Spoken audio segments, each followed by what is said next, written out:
What process would you use to possibly get them into a normal zone of apposition?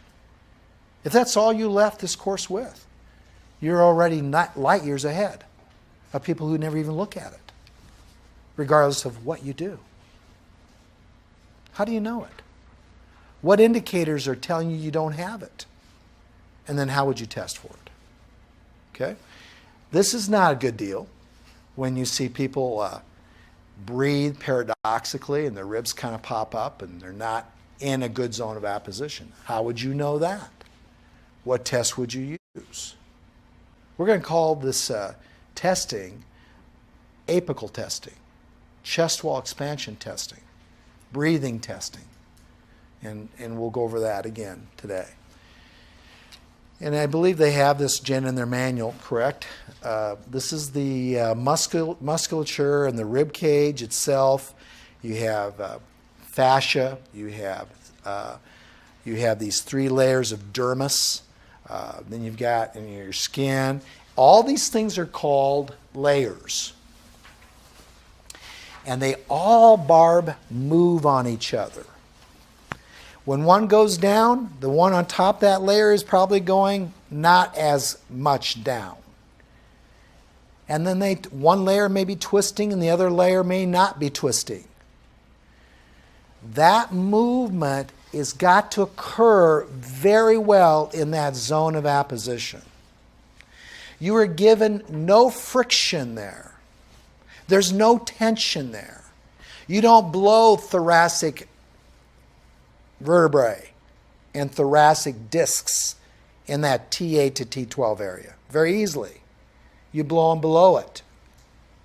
They move below it. Compression gets high below it. There's movement that's got to occur there. You don't have to worry about it. If you took a breath of air in, you just jacked that spine up. You just took pressure off of it. It's inherent. So you always will maximize your zone of apposition qualities with every breath you take in. With every breath you blow out, you're going to compress it. But if you take a new breath in and you're in that state of exhalation when you do, you just expanded it. Kind of with me? That's called the zone of apposition. And there is a lot of information on it. And anybody doing any musculotendinous, musculoskeletal work should understand the principles of thoracic flexion. Because without thoracic flexion, you lose your zone of apposition. Might want to write that down. Without my thoracic flexing, I lose my ZOA properties. If I lose my ZOA properties, I am compressed. And the spirits start to fight. And when I say spirits, I'm talking about the left side miqua and the right. There's discord between 2 halves of your body. Write this down. The right side will always win. You can bring in all the allies you want for the left side. Everybody hear me? Right side always what, Kurt? Wins. You were built that way. Always wins. I don't want a winner on my right side. Guess where I want my winner? Guess where I want my winner?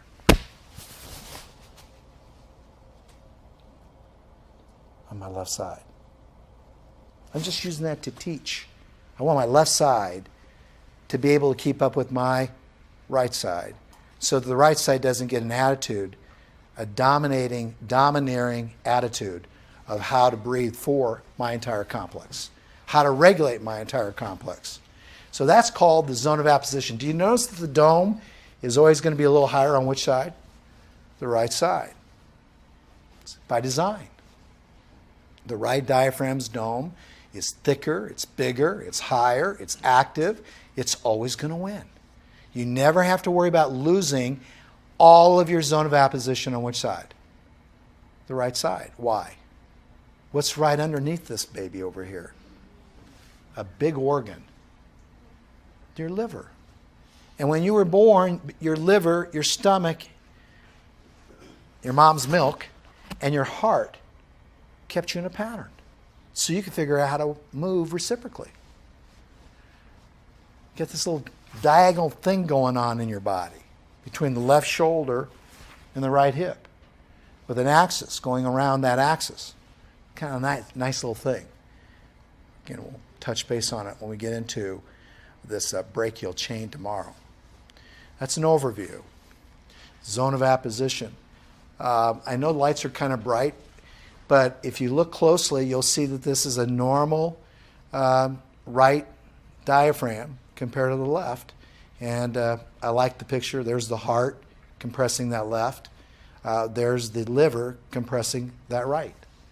So between the right liver and the left heart, you will always be a fairly decent asymmetrical human.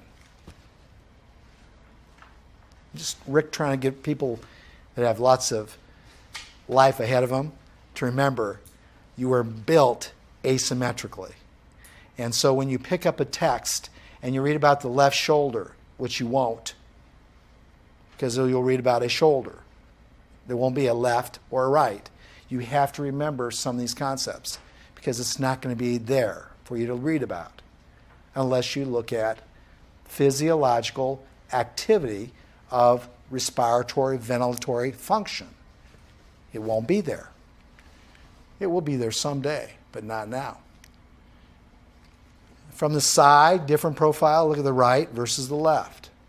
This is called the lung cavity. There's all your bronchial activity going on, and there's your spine, and this is T8, the eighth vertebrae, and this is called the posterior mediastinum, superior mediastinum, anterior mediastinum.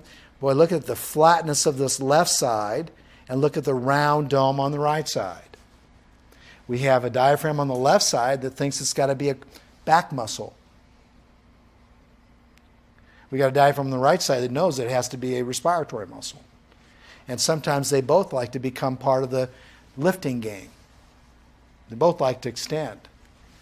And we'll go over that again a little more. So that's what this picture's all about in your manual.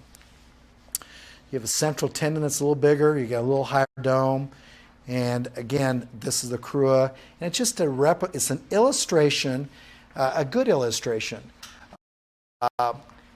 I had a person in yesterday that had spatial neglect. He's from Alliance, Nebraska. He's 77 years old. Spatial neglect. He didn't have a stroke. They took his right hip, replaced it. His right hip was replaced.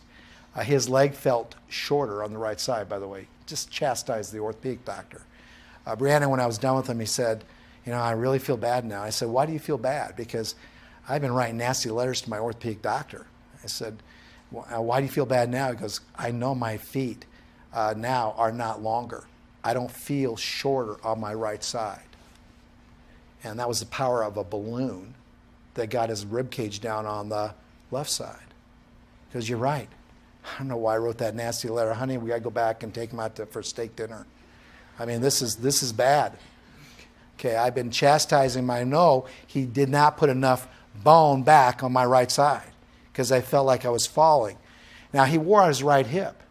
Doesn't that tell you something right away? He's an active guy. His left hip is pristine. Okay? So, Brianna, the only reason I'm saying that is he has neglect. Look at this picture. Where's there neglect on this picture? You don't see the illustrator putting any muscles on this side because we don't really even use those muscles on that side. We don't think about them. You think about them. You think about them when someone says you better be thinking about them. But when you start walking, Brianna, most people just only really concentrate on which side? Because they don't have a choice. So do you understand the importance of keeping your body rhythmically oscillating through ventilatory activity? There's one reason why this person's got a little bit less activity going on this left side. One reason. One simple reason. They can't ventilate correctly with alternating air. They can't get air in and out on both sides. They get air in and out on one side. Or they'll get air on one side in and err on one side, out. And that twist puts them in spatial neglect